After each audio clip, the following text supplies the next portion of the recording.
Cara yang ketiga untuk kita meraih keberkahan hidup adalah jangan pernah kita lupa untuk selalu berdoa kepada Allah Subhanahu wa Ta'ala.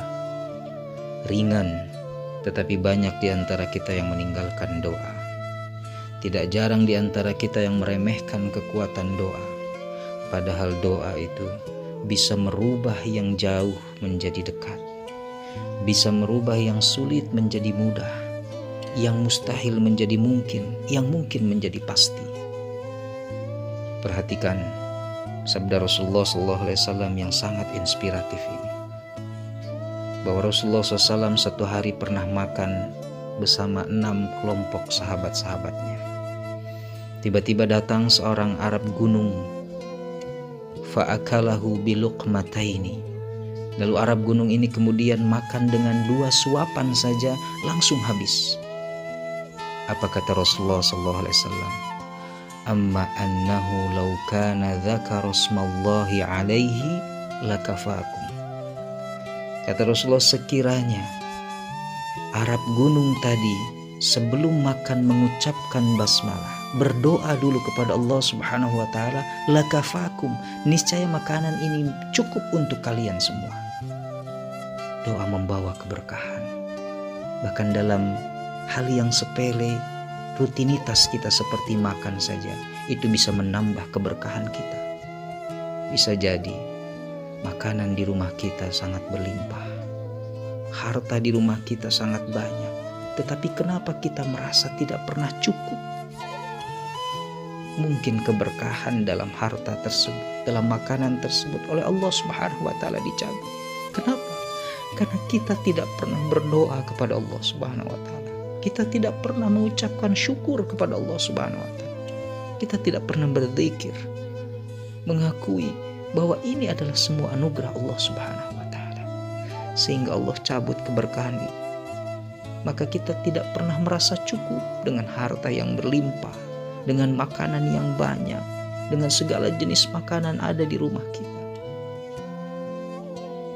Itulah keberkahan dalam kehidupan kita. Doa bisa mendatangkan keberkahan tersebut. Maka kita perhatikan hikmah kenapa ayat tentang doa Allah Subhanahu wa Ta'ala selipkan di antara rangkaian ayat tentang saum, tentang puasa. Itu menunjukkan bahwa doa orang yang sedang saum itu amat dahsyat, mustajab. Maka kata Rasulullah, ada 3 golongan yang doanya tidak akan pernah ditolak. Salah satunya adalah da'watus shaimi hatta yuftir, doa orang yang berpuasa sehingga dia berbuka. Maka dalam kondisi kita berpuasa, inilah kesempatan doa kita diijabah oleh Allah Subhanahu wa Ta'ala. Sesulit apapun ujian yang saat ini kita rasakan, kita harus yakin kekuatan doa itu akan bisa mengubah segalanya menjadi lebih baik lagi. Yang penting ada keyakinan. Ud'ullaha wa antum muqinuna bil ijabah. Saat kita berdoa kepada Allah, kita harus yakin bahwa doa kita diijabah oleh Allah Subhanahu wa Ta'ala. Melebihkan doa dengan terbatas upaya kita, itu cara kita untuk mendapat lebih perhatian Allah Subhanahu wa Ta'ala. Karena doalah yang dapat mengangkat segala upaya dan usaha kita yang terbatas ini. Doa pula lah yang menyadarkan kita bahwa kita ini hanya manusia biasa, manusia yang lemah. Doa yang memberikan kekuatan kepada kita. Doalah yang memberikan harapan kepada kita.